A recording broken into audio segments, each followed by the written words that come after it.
Oke, selanjutnya kita akan melihat bagaimana membentuk fungsi polinom Newton dengan teknik divided differences ya. Nah, di sini saya mengambil contoh jika data kita memiliki informasi 5 buah titik, yaitu katakanlah titik x1, y1 sebagai titik pertama, ini titik kedua, ini titik ketiga, hingga ini titik kelima. Nah, diingatkan dulu bahwa Y1 ini artinya adalah nilai fungsi pada X1, Y2 ini artinya adalah nilai fungsi pada X2, hingga Y5 ini adalah nilai fungsi pada X5. Nah, untuk membentuk fungsi polinom Newton, kita harus menghitung dulu nilai divided differences pertama hingga nilai divided differences keempat, seandainya kita punya 5 titik. Barulah setelah itu kita bisa membuat atau membentuk fungsi polinom Newton yang berderajat 4. Nah, berikut adalah skema untuk divided differences jika diketahui 5 buah titik. Jadi ini kolom X dan ini kolom Fx atau kolom Y boleh juga ya. Dimana ini adalah pasangan titik pertama dengan ini X1-nya dan ini sebagai Y1-nya. Kemudian ini pasangan titik kedua, ini pasangan titik ketiga, titik keempat, dan titik kelima sesuai dengan informasi pada datanya. Kemudian setelah itu kita tuliskan kolom divided differences pertama yang secara umum dinotasikan dengan ini, yaitu F kurung seperti ini dibaca dengan divided differences pertama yang melibatkan XI dan XI plus 1. Nah, ketika mengerjakan di Excel dalam perhitungan divided differences, sebaiknya antara titik pertama dengan titik kedua itu disisakan satu baris kosong, begitu juga antara titik kedua dengan titik ketiga disisakan satu baris kosong, begitu juga antara titik X3 dan X4, kemudian antara titik X4 dan X5. Tujuannya adalah untuk menghitung nilai divided differences pertama ini. Karena perhitungan divided differences pertama ini itu melibatkan, kalau yang di sini ya, berarti kita ingin menghitung nilai divided differences pertama yang melibatkan X1 dan X2. Nah, dalam hal ini rumusnya adalah nilai Y1 kurang Y2. Jadi nilai Y yang ada di kiri dia atau nilai yang ada di kiri dia atas kurang bawah bagi dengan nilai X1 dikurang X2. Jadi penyebutnya ini selalu berasal dari nilai X, di mana X yang yang pertama muncul dikurang dengan nilai X yang paling belakang. Kemudian kita akan menghitung nilai divided differences pertama antara X2 dan X3, berarti di antara ini notasinya seperti ini, yaitu sama dengan nilai Y2 dikurang Y3 bagi X2 kurang X3. Nah, begitu pula nanti hitung pula di antara ini, berarti antara X3 dan X4 atau antara Y3 dan Y4, kita menghitung nilai divided differences pertama antara X3 dan X4, di mana rumusnya adalah nilai Y3 dikurang Y4 dibagi X3 dikurang X4. Kemudian dengan cara yang sama pula nanti divided differences pertama antara X4 dan X5. Kemudian berikutnya kita tidak hanya untuk divided differences pertama cukup sampai sini saja ya, tidak mungkin ada kelanjutan di sini karena hanya berakhir di X5 saja. Nah, selanjutnya kita menghitung nilai divided differences kedua, di mana divided differences kedua ini notasinya adalah seperti ini. Jadi ada 3 buah X ya. Di sini kita akan menghitung nilai divided differences kedua yang melibatkan nanti pembilangnya adalah divided differences pertama di sini kurang nilai divided differences kedua pertama di sini. Nah, untuk nilai divided differences pertama itu kan antara X1 dan X2 ya yang di sini. Sedangkan divided differences pertama yang ada di sini itu antara X2 dan X3. Sehingga secara keseluruhan kalau kita pandang yang ini berarti kita akan menghitung nilai divided differences yang antara X1, X2 dan X3. Jadi di sini notasinya kita tuliskan divided differences kedua antara X1, X2, dan X3.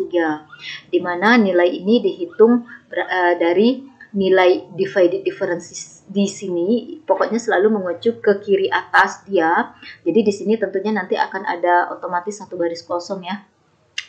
Di sini dikurang nilai yang di sini, kemudian bagi dengan X1 kurang X3. Jadi kembali diulangi bahwa penyebut ini selalu nilai X yang di paling awal dikurang dengan nilai X yang paling akhirnya.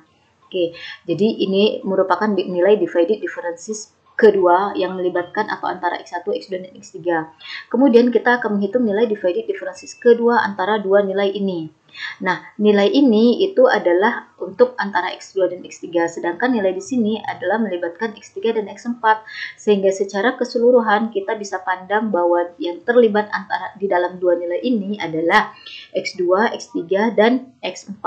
Sehingga di sini dinotasikan dengan divided differences kedua antara X2, X3, dan X4, di mana nilai untuk ini diperoleh dari nilai divided differences pertama yang di sini, yang di kiri atas dia, dikurang dengan nilai divided differences di bawahnya dia ini, dibagi dengan nilai X2 ini kurang X4. Nah, nanti di sini hitung lagi divided differences antara dua nilai ini. Nah, untuk nilai ini itu kan melibatkan X3 dan X4, sedangkan nilai di sini itu melibatkan X4 dan X5. Sehingga di sini kita akan menghitung nilai divided differences yang melibatkan X3, X4, dan X5. Ini dia notasinya. Oke. Kemudian rumusnya itu adalah nilai divided differences di sini kurang divided differences di sini dibagi dengan nilai X3 dikurang X5. Nah, by the way yang XX atau penyebut tadi bisa mengacu ke angka di sini. Kemudian sudah selesai untuk divided differences kedua, dia pasti akan selalu berkurang ya. Ini ada 4 nilai divided differences pertama, maka di divided differences kedua pasti hanya ada 3 nilai. Nah, setelah itu kita menghitung nilai divided differences ketiga. Berarti akan ada 4 buah X yang terlibat. Secara umum seperti ini. Nah, kita akan menghitung nilai divided differences ketiga antara dua nilai ini, di mana nilai ini itu melibatkan X1, X2, dan X3.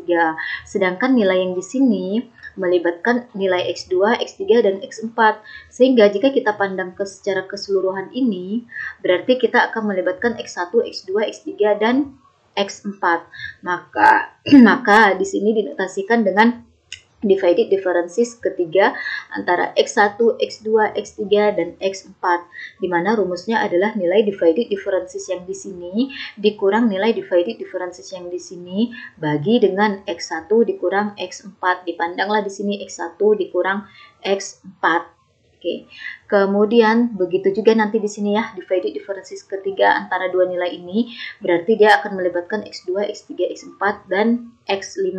Ini dia, dimana nilai di sini itu diperoleh dari perhitungan nilai yang di sini dikurang nilai di sini bagi dengan X2 kurang X5, yaitu X2 di sini kurang X5. Oke. Nah, selesai untuk divided differences ketiga, kita lanjut untuk divided differences keempat. Nah, ini adalah notasi umumnya. Untuk divided differences keempat, dalam hal ini kita akan menghitung antara dua nilai ini, di mana nilai di sini itu melibatkan X1, X2, X3, X4, sedangkan di sini melibatkan X2, X3, X4, X5. Sehingga secara keseluruhan kita akan menghitung nilai divided differences keempat antara X1, X2, X3, X4, dan X5. Nah, ini dia. Dan nilai ini diperoleh dengan cara nilai divided differences di sini dikurang nilai divided differences di sini bagi X1 kurang X5. Jadi nilai X yang di sini kurang nilai X di sini. Oke. Nah, selesai karena kita punya informasi 5 titik, maka tentunya hanya sampai divided differences keempat. Cukup sampai sini. Tidak mungkin lagi ada perhitungan untuk divided differences berikutnya karena ya mau antara yang mana lagi kan ya. Nah, langkah berikutnya barulah kita bentuk fungsi polinom Newtonnya. Nah, di sini karena diketahui 5 titik, maka kita akan membentuk fungsi polinom Newton berderajat 4 yang formulanya sama dengan A0, di mana A0 di sini diambil dari nilai Y yang pertama atau nilai Y paling atas. Ini nilai Y atau kolom fx, ini yang akan berperan menjadi A0 nantinya. Kemudian ditambah dengan A1 dikali X kurang X1 tambah A2 kali X kurang X1 kali X kurang X2, kemudian ditambah ini dan ditambah ini. Berakhir di A4 karena di sini yang akan kita bentuk adalah P4 dan di sini pun berakhirnya di X dikurang X4. Nah, tadi A0 yang mana sudah disampaikan. Untuk A1, A2, A3, A4 ini diambil dari nilai divided differences paling atas. Jadi, untuk A1 ini diambil dari nilai divided differences pertama paling atas. A2 diambil dari divided differences kedua paling atas. A3 diambil dari divided differences ketiga paling atas. Begitu juga A4 nantinya. Kalau kita kembali ke skema tadi, nah ini dia, ini tadi A0. kemudian dari sini divided differences pertama nilai teratas sebagai A1, divided differences kedua teratas sebagai A2, divided differences ketiga yang teratas sebagai A3, dan ini sebagai A4. Udah, berikutnya gantilah nilai A0, A1, A2, A3, A4 ini sesuai dengan perhitungan di divided differences. Kemudian X1 ini berarti nilai X yang ada pada titik pertama, X2 ini berarti nilai X yang ada di titik kedua, X3 ini adalah nilai X yang ada pada titik ketiga, dan X4 ini adalah nilai X yang ada pada titik keempat. Nah, berarti A0 hingga A4, X1, X2, X3, dan X4 sudah merupakan suatu bilangan. Satu-satunya yang belum berbentuk bilangan dalam hal ini adalah X.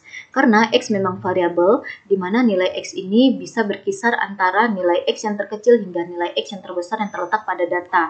Karena interpolasi hanya bisa dilakukan jika X tersebut memang terletak di antara nilai X yang ada diketahui itu range-nya ya.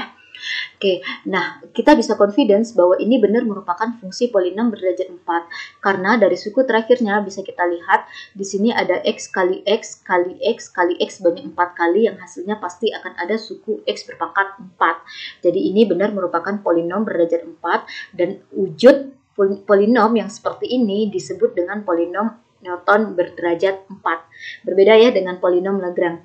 Nah, nanti seandainya kita ingin mengestimasi suatu nilai Y pada suatu nilai X, tinggal jalankan saja polinom ini. Gantilah nilai X-nya dengan apa yang mau kita cari tahu nilai Y-nya tersebut. Nah, hasil perhitungannya nanti itulah yang akan menjadi nilai Y-nya. Oke. Nah, sekian untuk polinom Newton.